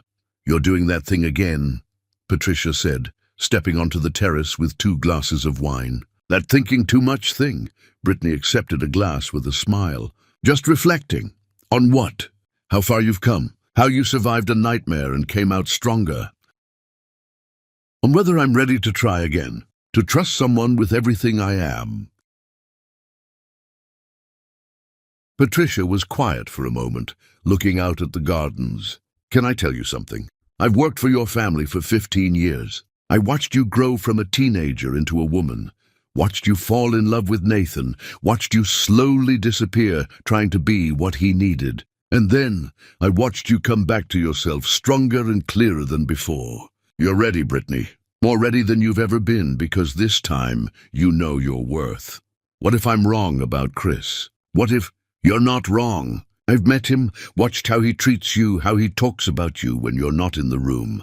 That man loves you so completely, it makes the rest of us jealous. And more importantly, he respects you. There's no calculation in him, no agenda. Just genuine love for who you actually are. Brittany turned to face her friend. I'm scared. Good, that means this matters. If you weren't scared, I'd be worried. They clinked glasses and drank, and Brittany felt some of the tension ease from her shoulders. Inside, her father stood slowly, leaning on his cane, his voice rising above the conversation. I'd like to say something, if I may. The room quieted. Everyone turned toward him, this man who'd built an empire and raised a daughter with equal parts love and wisdom. Tomorrow, my only child marries a good man, a man who sees her clearly and loves her anyway. No, loves her because he sees her clearly. I spent years watching Brittany hide her light, convinced that making herself small was the path to love. It nearly destroyed me watching that, but she survived. She found her strength, and now she's found someone worthy of her. He raised his glass. To Brittany, the strongest person I know. May your marriage be filled with the kind of love that makes you more yourself, not less. Everyone raised their glasses, voices echoing, to Brittany. She crossed the room and hugged her father, feeling his frailty, understanding that his health was failing faster than he admitted. This might be his last chance to see her truly happy. That thought made everything more precious, more urgent. Across town, Chris sat in his living room with a group of close friends. Construction workers from various projects, community members from the center, his late wife's brother. They were playing cards, drinking beer, the atmosphere comfortable and male in the best way. You nervous? Jake, a carpenter who'd worked with Chris for a decade, asked. Terrified, Chris admitted. Because she's rich. No, because she's extraordinary, and I'm afraid I'll wake up someday and realize this was all a dream. Sarah's brother, Tom, spoke up. Sarah would have liked her. She always said you needed someone who challenged you, who didn't let you retreat into work and grief. Brittany seems like that kind of person. She is, Chris said softly. She's been through hell and came out stronger. She doesn't need me, which somehow makes her choosing me even more meaningful. That's love, Tom said. Real love. Not need disguised as affection, but choice. Active, daily choice to stay, to build together, to honor each other. Chris thought about that as the evening wore on. Choice. That's what tomorrow represented. Brittany choosing him, not because he rescued her or completed her, but because they were both whole people who decided to build something together. Later, as his friends departed, Chris stood in his small house, the one he'd built with his own hands after losing Sarah, the one that had been his refuge. Tomorrow he'd move into Brittany's penthouse. They'd agreed it made more sense logistically, but part of him would miss this place. This was where he'd survived grief, where he'd learned to live again. He pulled out his phone and sent Brittany a text. I love you. I'm choosing you tomorrow and every day after. Sleep well. Her response came immediately. I love you too. Thank you for being patient while I learned to trust again. Tomorrow can't come fast enough. Meanwhile, Nathan finished another shift at the warehouse, his body aching, his mind numb from exhaustion. Gabriel was with a neighbor who watched him for cheap, a kindness Nathan could barely afford but desperately needed. He picked up his son, paid the woman with crumpled bills, and carried Gabriel home through streets that felt hostile, unfamiliar. In the apartment, he fed Gabriel, changed him, rocked him to sleep. Then he did something he hadn't allowed himself in weeks. He looked at wedding announcements. Brittany's wedding was tomorrow. The details had been in every paper, on every news site. A celebration at a private estate, 300 guests, a ceremony at sunset. Nathan knew he couldn't go, knew he had no right to even think about going. But some terrible part of him wanted to see it, wanted to witness what he'd destroyed, wanted to punish himself further. He looked at his only suit, wrinkled, worn, the same one he'd worn to his own wedding to Brittany years ago. It barely fit anymore, his weight loss making it hang strangely, but it was all he had. Gabriel stirred in his crib, and Nathan went to him automatically, checking on his sleeping son. He touched Gabriel's soft hair, felt the steady breathing, and made a decision he knew was wrong but couldn't resist. Tomorrow, he would go to the estate, not to disrupt anything, not to cause a scene, just to see from a distance, to witness the happiness he'd destroyed, to see Brittany marry someone who actually deserved her. It was masochistic, self-destructive, but Nathan had lost the ability to protect himself from his own worst impulses. He sent a text to his neighbor. "Can you watch Gabriel tomorrow evening? I'll pay extra." She agreed. She was one of the few people who didn't know his story, who treated him with basic human decency. Nathan lay down on his thin mattress, staring at the ceiling with its water stains and cracks, and imagined what tomorrow would bring. Brittany in white, radiant and free. Chris Richards, the man Nathan had researched obsessively, looking at her with genuine love. A celebration filled with people who mattered, who saw Brittany's value. And Nathan, outside the gates, watching through bars like a ghost haunting his own mistakes. He fell asleep to images of what might have been if he'd been a better man, if he'd loved Brittany the way she deserved, if he'd been brave enough to see her clearly before it was too late. At the estate, Brittany's friends finally departed, leaving her alone with her father in the quiet house. They sat together in his study, the fire crackling softly, both knowing these moments were precious. "Are you happy, truly?" he asked again, needing to hear it one more time. "Yes, Papa. I'm marrying someone who loves me for exactly who I am. Someone who doesn't need me to be smaller or quieter or less ambitious. Someone who celebrates my success instead of resenting it. Then you have everything I ever wanted for you." His eyes glistened. "I built this empire hoping it would give you security, freedom, choices. But I never wanted it to be a burden. I never wanted you to hide yourself because of it.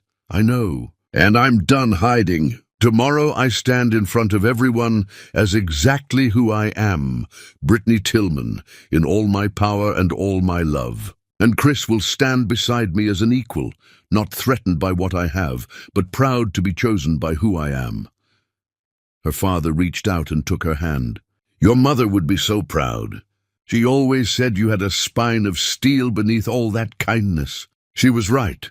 They sat in comfortable silence until Brittany noticed her father's exhaustion. She helped him to bed, kissed his forehead and whispered, "Thank you for teaching me that power and compassion aren't opposites. Thank you for showing me what real strength looks like.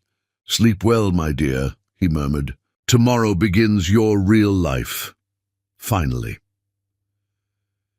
Brittany returned to her room and stood at the window, looking out at the city lights in the distance. Somewhere out there, Nathan existed, living whatever small life remained to him. She felt no hatred toward him anymore, no anger, just a kind of detached understanding that he'd been too broken to hold what she'd offered, too small to contain what she was. But that was his loss, not hers. She'd grieved the marriage she thought she had survived the cruelty she'd endured, had rebuilt herself into something stronger and clearer. And now she stood on the precipice of real happiness, earned, deserved, chosen. Tomorrow she would marry Chris Richards. Tomorrow she would celebrate not just their love, but her own resurrection. Tomorrow the city would witness what happened when a woman stopped apologizing for her power and started wielding it with grace. And if Nathan showed up, well, security would handle it. He wasn't her problem anymore. He was just a sad memory, a cautionary tale, a chapter that had ended so she could write better ones.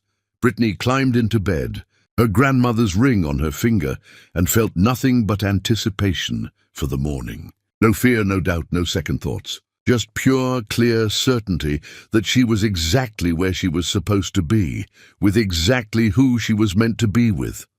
Dawn would bring her wedding day. And this time, there would be no betrayal, no humiliation, no devastating surprises. Just love, genuine and complete, between two people who'd both survived loss and found each other on the other side.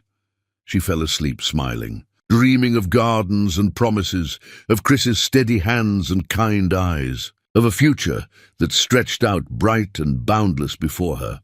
While across town, Nathan lay awake in the dark, preparing to witness the happiness he'd destroyed, knowing he had no one to blame but himself, and wondering if watching Brittany marry someone else might finally be the punishment that fit his crime.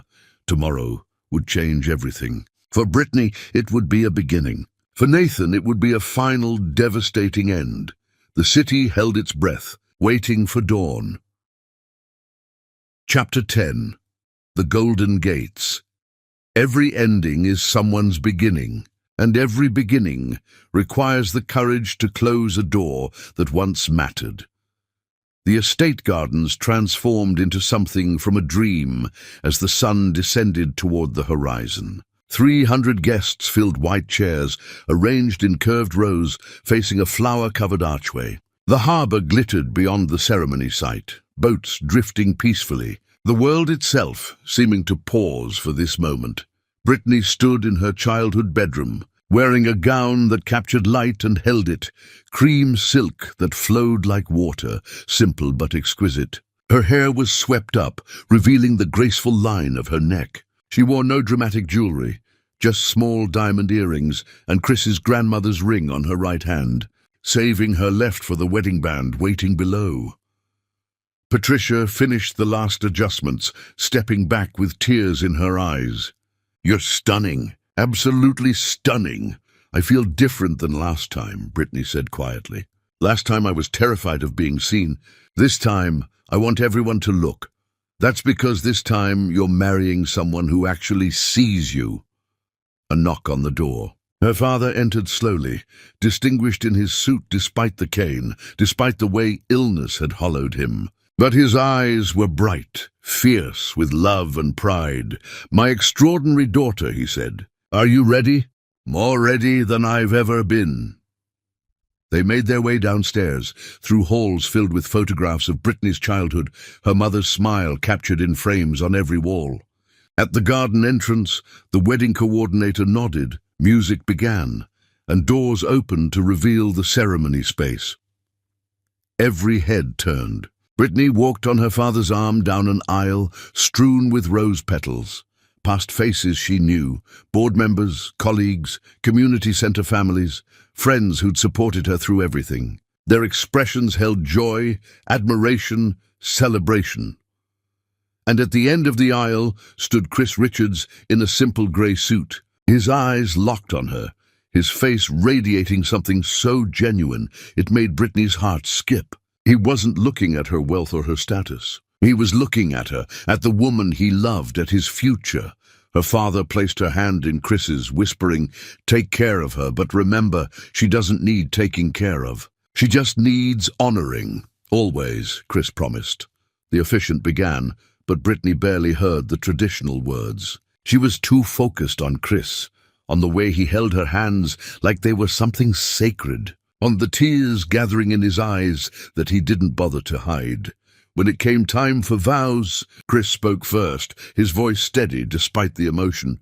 "Brittany, you taught me that healing is possible, that hearts can open again after breaking. You showed me that real love doesn't diminish anyone, it amplifies. I promise to honor every part of you, to celebrate your victories, to support you through challenges, to never ask you to be less than the extraordinary woman you are. I choose you today and always."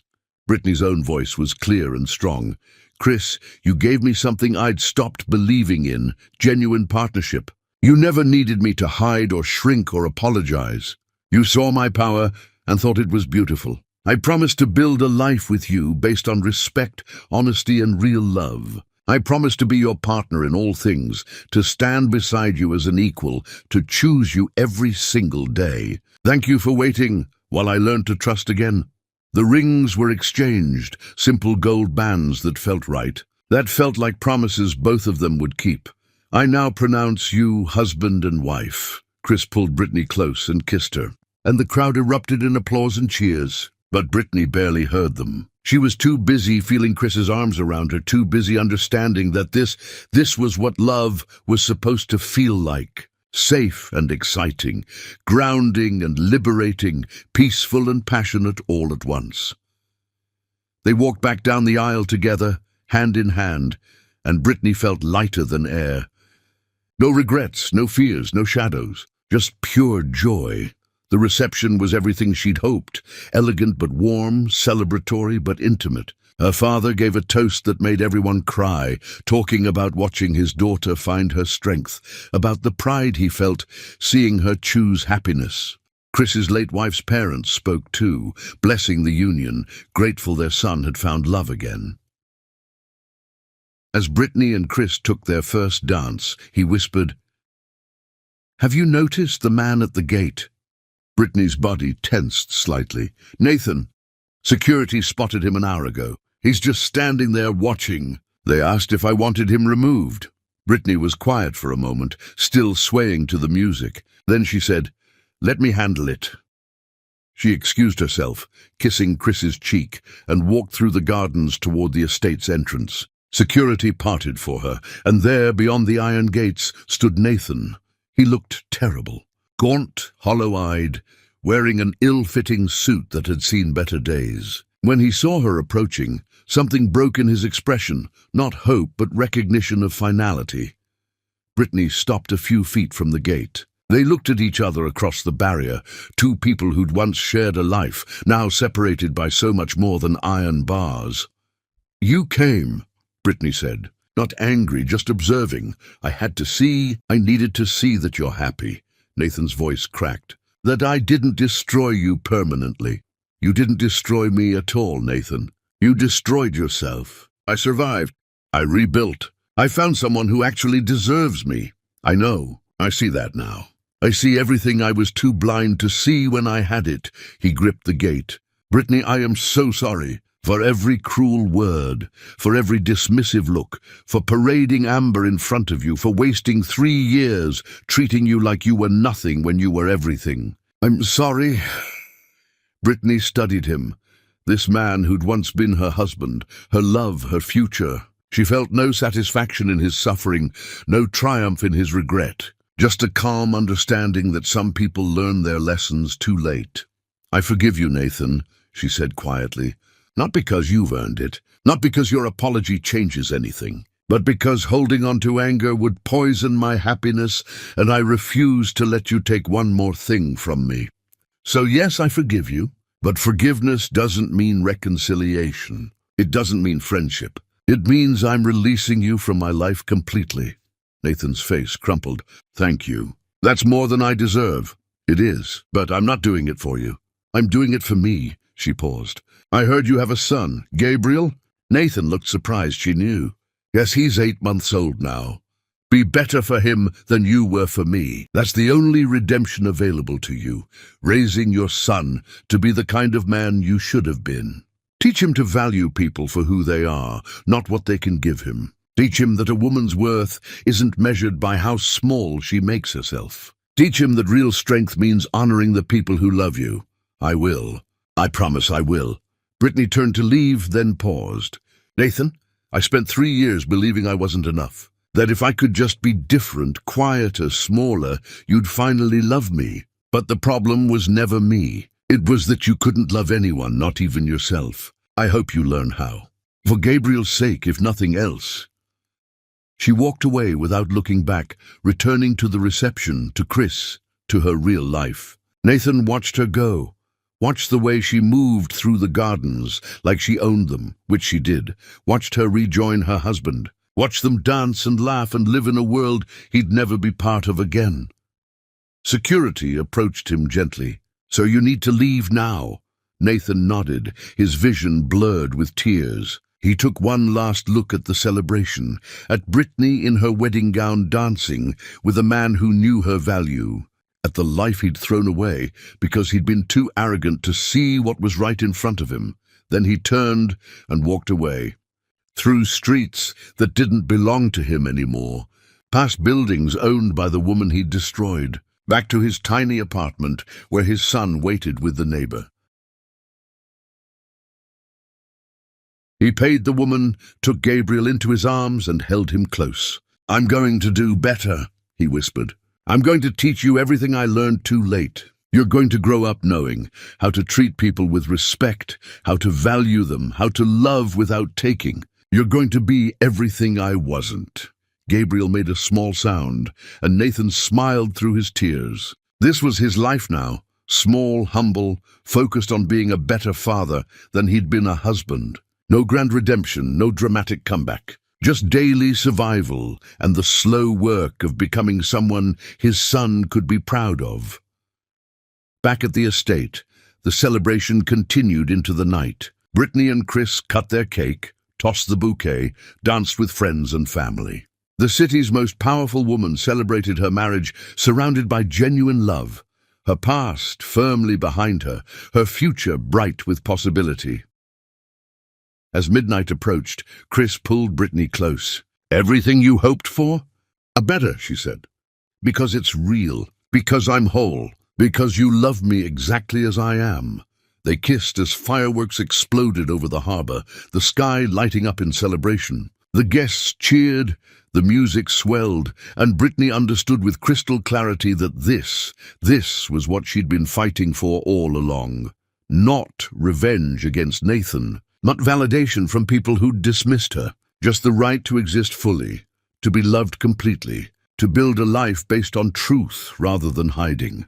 The city below glittered with lights, each one representing a life she'd touched, a business she'd built, a future she'd secured.